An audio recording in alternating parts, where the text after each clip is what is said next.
Seguimos, hermanos, hablando con respecto a los temperamentos. Muy importante, ¿verdad? Y usted pueda ver a qué temperamento usted pertenece. Y recuerde lo que hemos enseñado, nadie tiene 100% de un temperamento.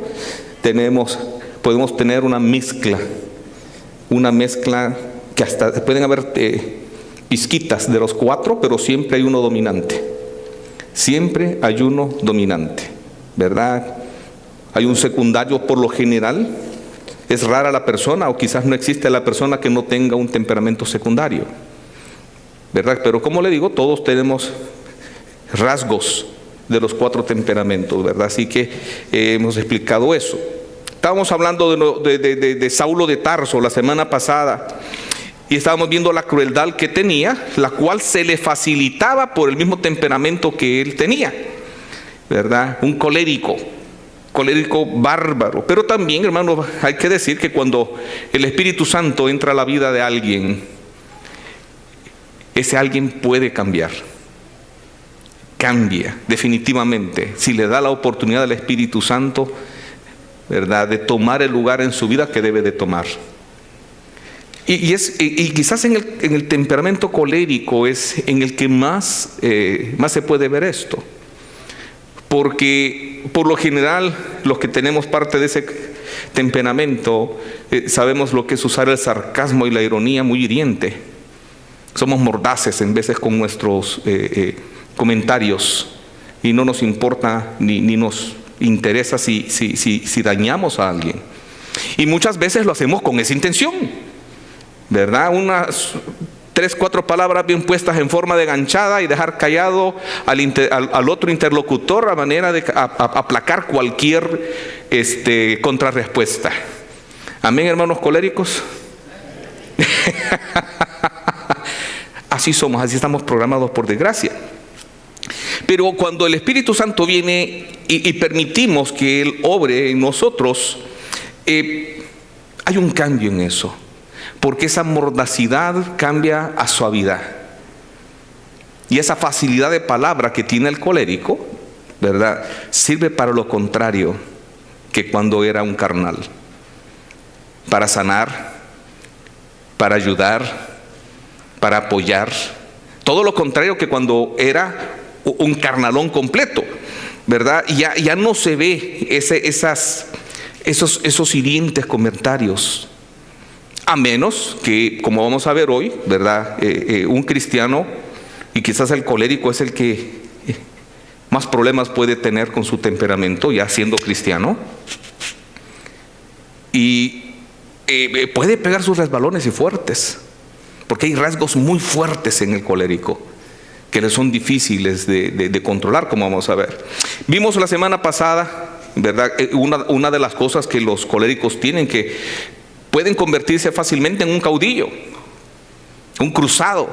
Y él se convirtió en un caudillo de la persecución de la iglesia. Vemos todo lo que él hizo en una forma hiriente, en una forma de arrastrar jóvenes, adultos, hombres, mujeres, torturarlos, entregarlos a la muerte. Y la Biblia pues es clara en esos aspectos coléricos de este hombre, ¿verdad? Él respiraba amenazas, respiraba odio contra la iglesia.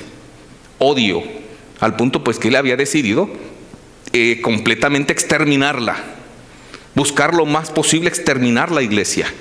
Y explicamos lo que había pasado. Había pedido cartas para perseguir la iglesia en Damasco. Camino a Damasco tuvo su conversión. Entre los rasgos que podemos encontrar también del colérico es dado al liderazgo. Y si usted ve ese empuje que tenía Saulo de Tarso, ya fuese que se convirtiese o no, él iba a llegar a ser un líder. Y fue un líder excelente y grande en su conversión para la iglesia. Pero aunque si no se hubiera convertido, él hubiera sido un líder, porque él, a pesar de estar joven, él ya estaba prácticamente en contacto directo con el sumo sacerdote y teniendo contacto con el Sanedrín. Aparte venía de una familia acaudalada, buena educación, ya él tenía presencia en lo que era el concilio judío, ¿verdad? Entonces, por la gracia de Dios, él en el cambio, en la conversión que tuvo, pues él cambió cambió de dirección, pero por la influencia del Espíritu Santo. No opacó ni destruyó su liderazgo, sino que le dio una nueva dirección. Asolar la iglesia, destruirla, como Saulo de Tarso, y como Pablo, edificar la iglesia del Señor. Caminos diferentes, completamente diferentes. Después de perseguir y matar, ¿verdad? Es a alguien que se dedicó a evangelizar, a predicar, a edificar iglesias, a plantar iglesias. Recuerde que el Espíritu Santo no anula nuestro temperamento, ¿verdad? Sino que más bien Él modera esas partes que son negativas. Y con la personalidad del Espíritu Santo, ese fruto del Espíritu va a cobrar fuerza en la vida del colérico. Y es donde es más notable también los frutos del Espíritu, por rasgos de su propio carácter, ¿verdad? Por su propia disciplina. ¿Por qué? Porque el colérico es alguien de una voluntad recia. Una voluntad recia. Es a pesar de la tortura y de los golpes. Usted puede ver en Pablo, fue torturado, golpeado, encarcelado. Y a pesar de eso, él no flaqueó. Quizás dentro de lo que tenemos en la Escritura, de lo que tenemos datos de los apóstoles, fue el que más maltratado fue. Es posible que los demás hayan sido casi igual, pero no tenemos información fidedigna. O sea, no hay escritura que respalde mayormente, por ejemplo, la vida de Mateo. La tradición cuenta cómo murieron los demás, pero bíblicamente eso no es posible que nosotros lo tengamos. Entonces, la fuerza de voluntad de un colérico, más guiado por el Espíritu Santo, es infranqueable. Dice, por aquí paso aunque no haya camino. Es infranqueable en ese sentido. Y por eso es que muchas veces él tiene éxito. Y no se puede atribuir, aunque el colérico piense que es porque tiene una mentalidad, una capacidad mental superior a los demás, ¿verdad? O más dotado que los demás. No es así. Es por su fuerza de voluntad. Por su fuerza de voluntad. Donde explicamos anteriormente, donde una persona en el primer round baja los brazos, el colérico sigue. Y suena la campana en el 15, hasta los 15 rounds ahora, ¿verdad? Hasta los 13, no sé. Y suenan los 15 rounds y él sigue esperando otro round. Ya se acabó. Así es la voluntad del colérico. No le importa que lo que tenga que sufrir, siempre y cuando llegue a la meta que se ha establecido. Y eso es importante en la vida del colérico, porque recuerde que el colérico traza metas y las alcanza. Él sabe a dónde va. No es como el sanguíneo, que el sanguíneo simple y sencillamente por tener movimiento, por estar haciendo algo, ya se siente feliz, porque disfruta lo que está haciendo, aunque no sepa para dónde va. El colérico siempre lo sabe. Tiene bien definidos. Y nosotros podemos ver en 1 Corintios, en el capítulo 9, 24 al 27,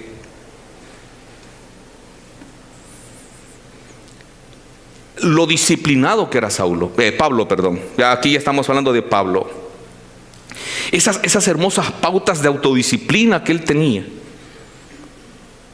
Fíjese bien. Aquí está hablando del entrenamiento de un atleta. Y esa mentalidad ganadora de un atleta, él la practicaba en su vida diaria. Fíjese bien. ¿No sabéis que los que corren en el estadio, todos a la verdad corren? O sea, todos corren a tratar de ganar. Esa es su verdad. Pero uno solo se lleva el premio. Corred de tal manera que lo obtengáis, ¿verdad? O sea, Pablo le está diciendo aquí a usted que él se fijó una meta. Fíjese bien. Y aunque usted no tenga el temperamento colérico, usted tiene que aprender a ponerse metas. Y es lo que hemos enseñado por varios años acá. Como que vamos llegando noviembre, diciembre, hermano, póngase metas, proyecte, planifique, haga, vaya con una dirección. ¿Por qué? Porque si no, este año cuando termine, usted se va a encontrar en el mismo lugar, haciendo nada. ¿Amén? ¿Lo hemos dicho? ¿Lo hemos enseñado? ¿Verdad? Entonces Pablo está diciendo acá, todos corren a la verdad, pero solo uno se lleva el premio. Correr de tal manera que lo obtengáis. Todo aquel que lucha, fíjese bien, todo aquel que lucha se abstiene de todo lo que le pueda perjudicar. Entonces, como cristianos está diciendo, de aquellas cosas que tú sabes que te pueden afectar en tu camino para agradar al Señor, apártalas de tu camino. Apártalas. Imagínense esto, hermano, era la disciplina de un atleta y que Pablo practicó para sí mismo. Y nosotros podemos ver que los atletas de alto rendimiento siguen manteniendo esa disciplina, ¿sí o no? Al punto que el ser atleta ahora es requerido para otros deportes que antes no se necesitaba ser un atleta. Podemos ver en el basquetbol, podemos ver en el fútbol de hoy. El fútbol ahora, usted puede comparar, por ejemplo, el cuerpo de Pelé, que es uno de los mejores jugadores del mundo, quizás el primer gran jugador de fútbol del mundo, con el cuerpo de Ronaldo, por ejemplo. Si bien es cierto, por naturaleza y por herencia genética son diferentes, pero el trabajo específico de cada uno ha sido diferente en la forma como los han trabajado. En la época en que Pelé brilló no existía ese tipo de enfoque.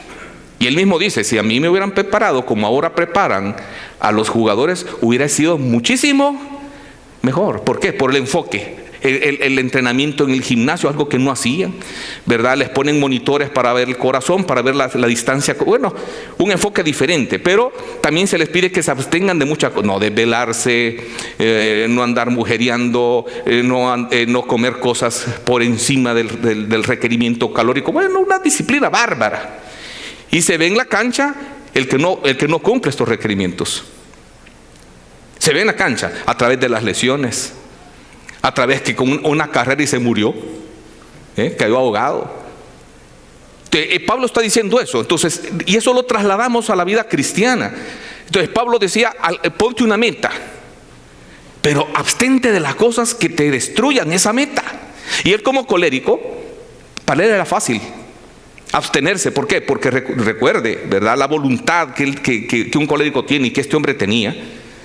Para él era fácil tomar una decisión. Para él era fácil. Pero como vuelvo a repetir, con la ayuda del Espíritu Santo, aunque usted no sea colérico, puede tomar determinaciones iguales. Puede tomar determinaciones iguales. Es decir, en el nombre de Jesús, esto voy a hacer. ¿Por qué?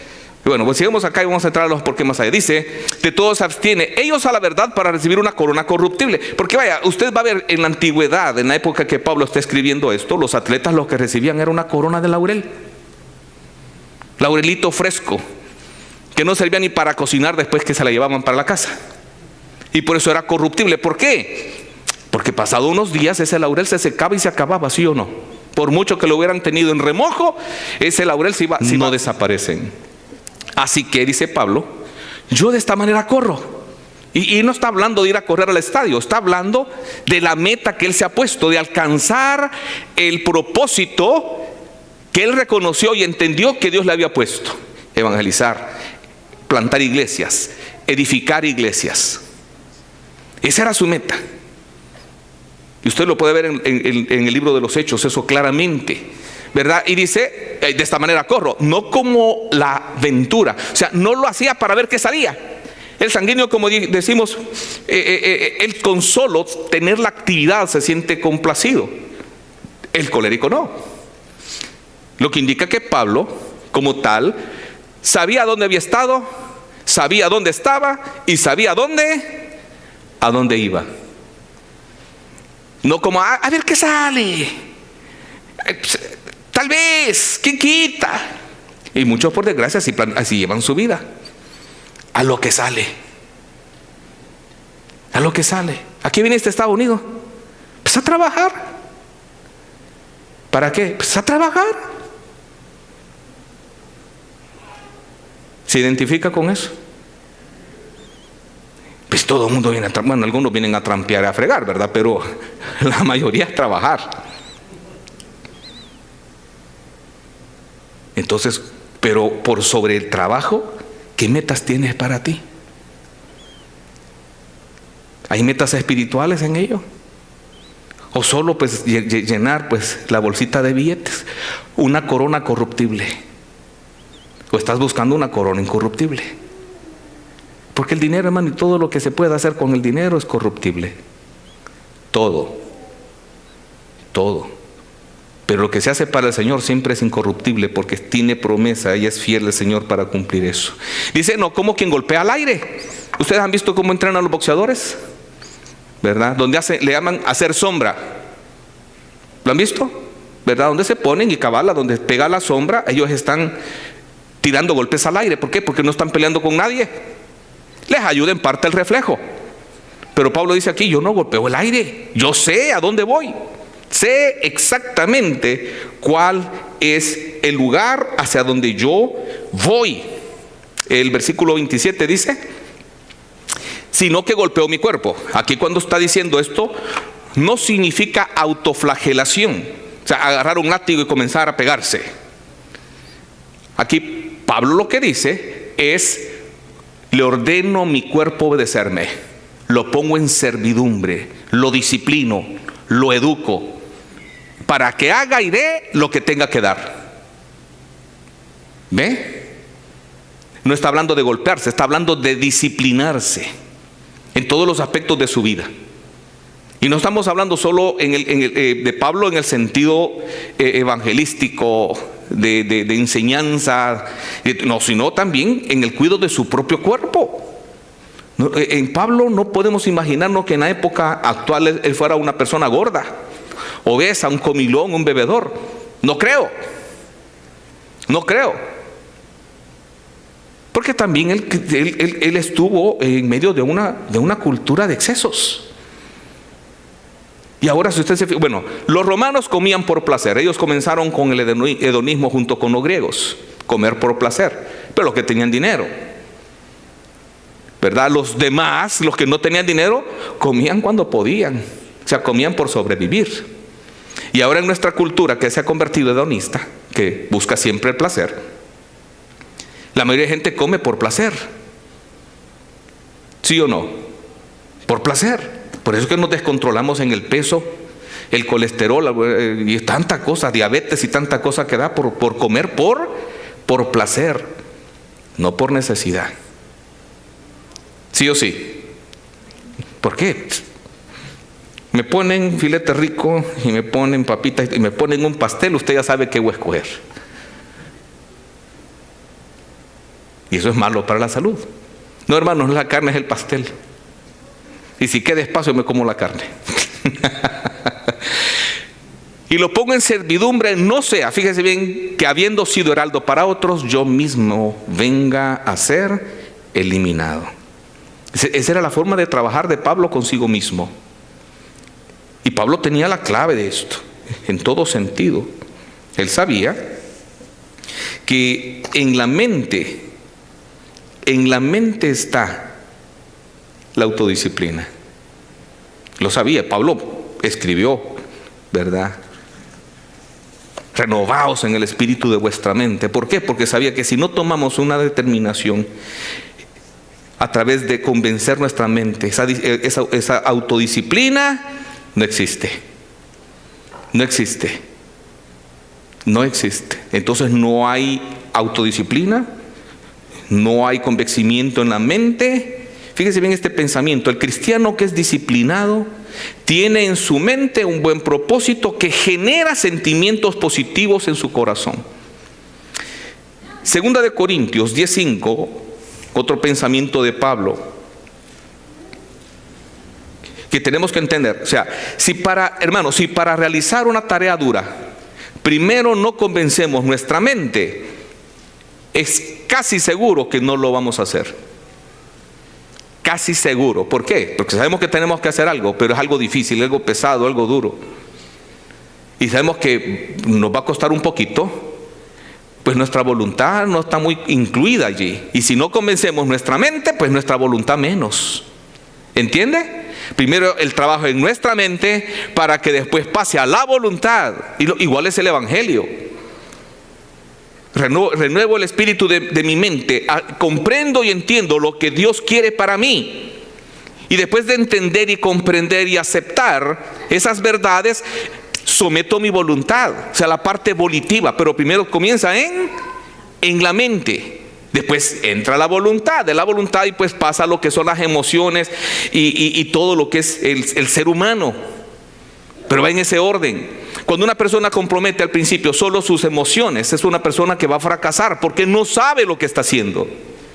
Está ahí siendo guiado por la nada, las emociones. Y recuerde que nuestras emociones son cambiantes, ¿sí o no? No podemos confiar en nuestras emociones. Por eso que usted se fija aquí, nosotros no manipulamos las emociones de nadie. Que eso es muy común en las iglesias hoy día.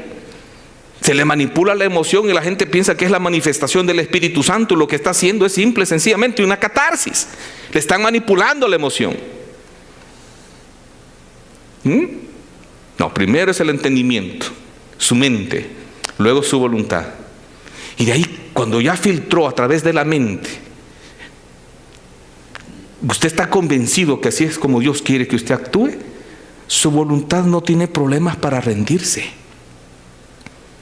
¿Me estoy dando a entender? No tiene problemas para rendirse. Y entonces ahí usted puede confiar plenamente que no va a ser manipulado a través de sus emociones. Amén, hermano.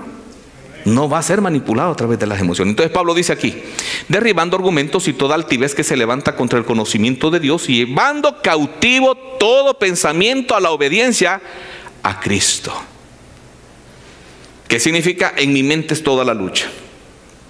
Porque en mi mente van a entrar tanto pensamiento positivo como pensamiento negativo. Y Pablo lo sabía. Y como buen colérico decía, dominio propio. Cualquier pensamiento que yo sé que me va a causar daño, lo llevo rendido a los pies de Cristo. Ahí lo filtro. Glorifica a Cristo, no lo glorifica, entonces no glorifica, lo desecho. ¿Entiende? Pero es parte de una voluntad.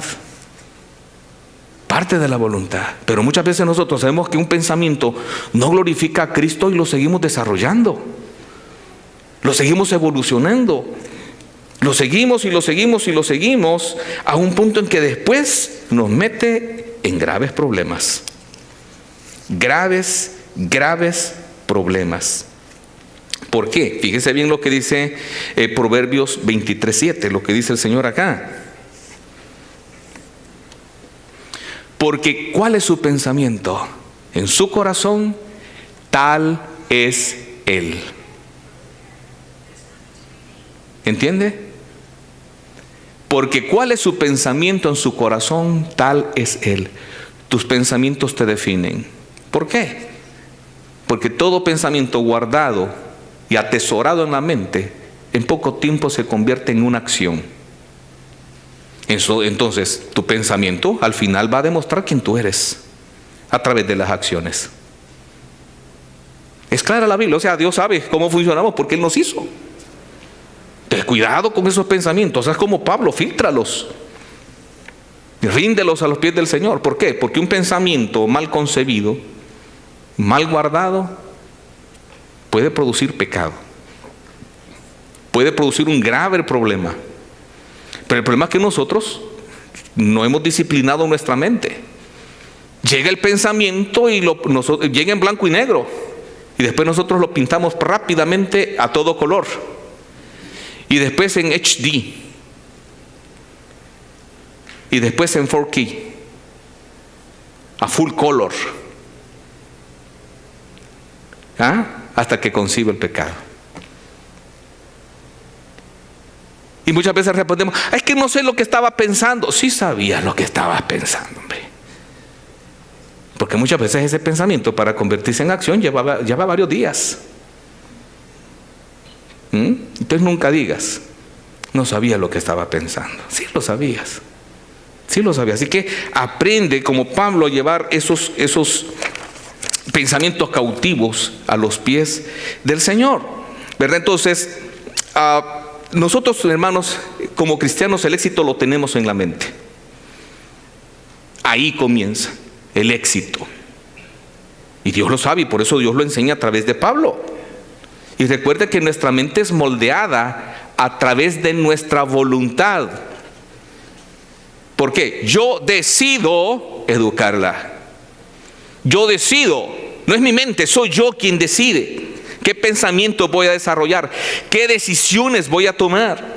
Razonando y viendo qué es lo que conviene para mi vida.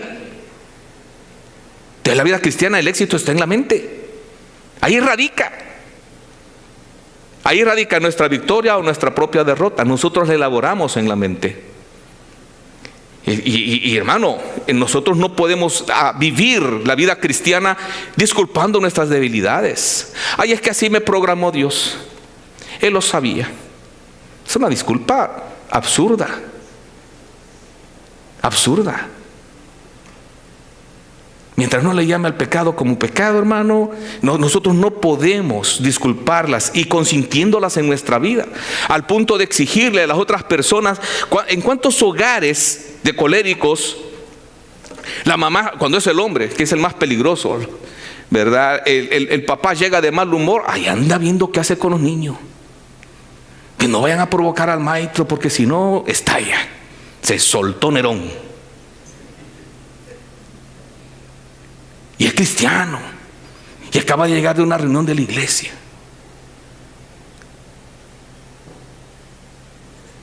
Disculpando la acción del maestro.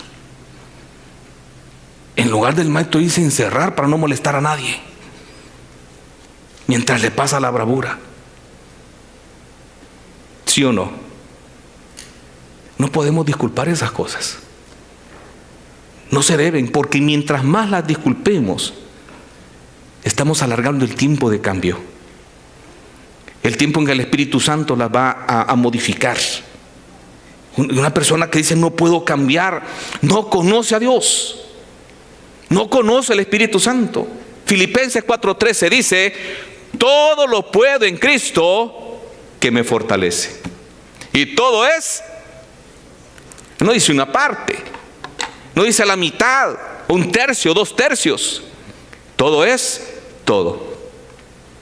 De cualquiera que dice no puedo cambiar, no conoce al Espíritu Santo, no conoce al Señor. No lo conoce. Y recuerda, hermano, cuando Pablo tuvo ese encaramiento con el Señor, ese cambio en su vida fue radical. Que si bien es cierto, quedaron chispitas del ser colérico, quedaron, claro. Cuando nos descuidamos podemos tener esos tropiezos, esos deslizones todos feos. Pero esa formidable fuerza de voluntad que tuvo Pablo en una forma dinámica, él era capaz, fíjese bien, él era terminante, muy terminante, claro, motivado.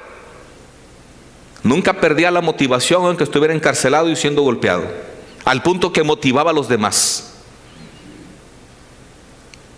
Y una vez yo oí un pensamiento que decía, ¿quién motiva al motivador? Y yo dije, buena pregunta, pero quien la hizo no conoce al Espíritu Santo. ¿Me entiende? Porque esos son pensamientos que están circulando. Recuerde que hoy el mundo está pagando grandes cantidades de dinero por oír charlas de motivación. ¿Me entiende? Ahora las empresas ya no contratan a ejecutivos que planifiquen, contratan a personas que motiven. Y si tu motivación no está arraigada en Cristo, al salir de la conferencia se disipó. Porque es afuera que tú vas a encontrar las circunstancias en las cuales vas a pelear. Sí o sí. No, aquí no hay circunstancias problemáticas. Espero. Es en el mundo, es allá afuera, en el trabajo, en la calle, en la casa, donde se van a dar esas cosas. No aquí. Aquí es fácil ser cristiano. Por eso que hay muchos que dicen, ay, salir de esa puerta y irme para la casa. Hay veces que me voy a las 6 de la tarde, no porque yo me quiera ir, sino porque no puedo sacar a los hermanos de aquí. Porque saben que allá afuera está el león. ¿Por qué? Hermano, cuando tú estás sintonizado con el Espíritu Santo te motiva y no necesitas que nadie te motive. No lo necesitas. Si bien es cierto que como humanos necesitamos que alguien venga y te ponga la mano en la espalda y te diga, hermano, estoy contigo, te apoyo. Es necesario muchas veces. Pero es más necesario cuando tú sientes ese apoyo de rodillas y sabes que Dios está contigo.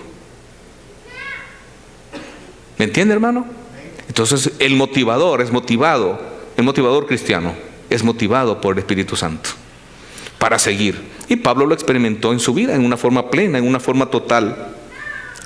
El problema muchas veces del tener este temperamento, muchas veces puede ser considerado un hombre de fe por la mucha actividad y que todo lo lleva al éxito, y muchas veces puede ser que esté confiando más en sus cualidades, porque un colérico aprende a conocerse bien en sus dones, en sus talentos, en sus capacidades, en sus límites. Los conoce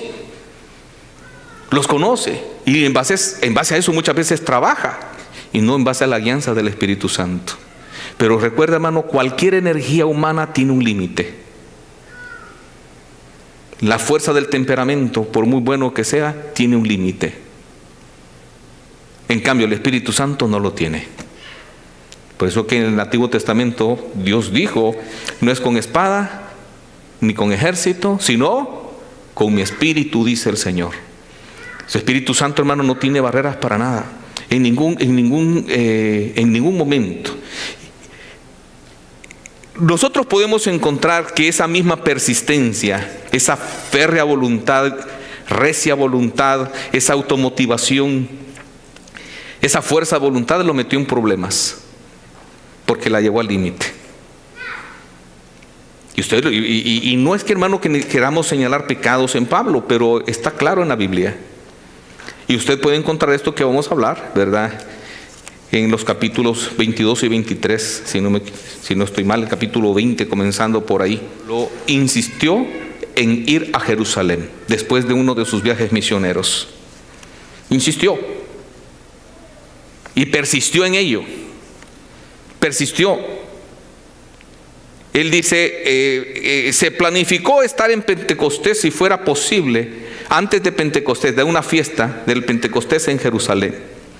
Y bien claramente usted puede leer toda esa historia y puede ver que en ningún momento se ve que tomara en cuenta a Dios o que el Espíritu Santo le dijera que tuviera que ir. Más bien fue todo lo contrario. Todo lo contrario. Usted puede ver en Hechos 20:23. Ahí dice, perdón, el 20:16, lo acaba de poner Yoga. Dice, Pablo se había propuesto pasar de largo a Éfeso. Él se había propuesto. Él. Para no detenerse en Asia, pues se apresuraba por estar el día de Pentecostés, si le fue posible, en Jerusalén. Se había puesto una meta, se había fijado algo, y en ese algo era predicar a los judíos, cuando Dios claramente le había dicho que su ministerio no era con los judíos, era con los gentiles. Pero sigamos.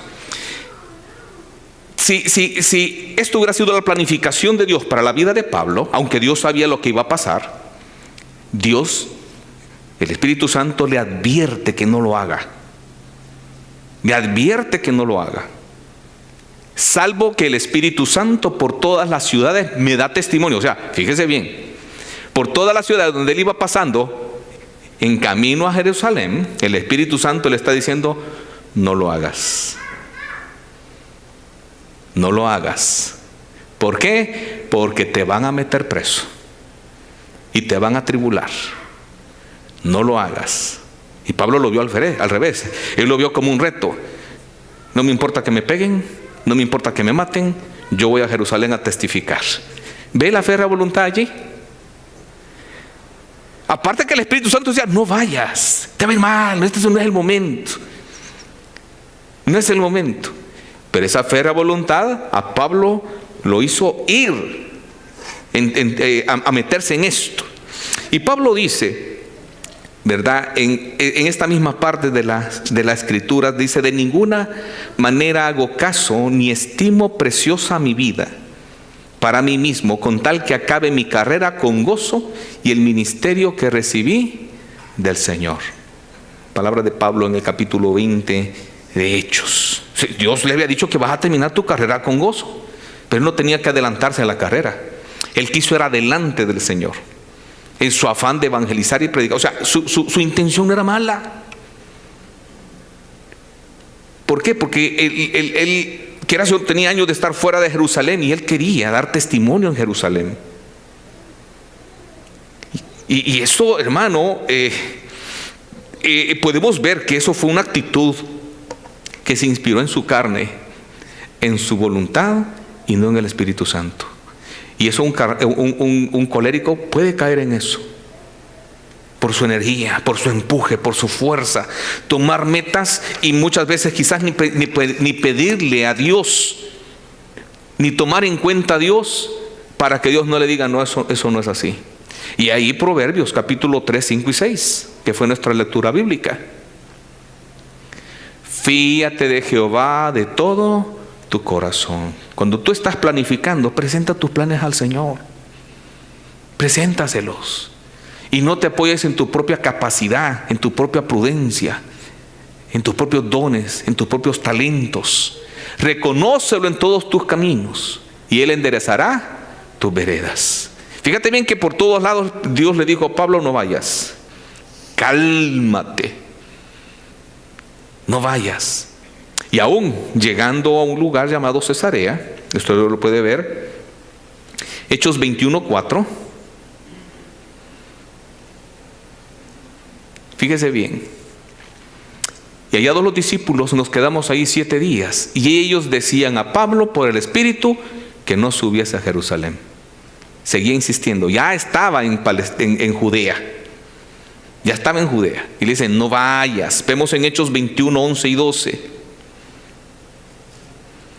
Cuando estaba allí en la casa, ya en Cesarea, de alguien llamado Felipe el Evangelista, llega un profeta llamado Agabo y le quita el cinto. Recuerden, en aquella época no eran cintos de cuero, sino que era siempre de tela.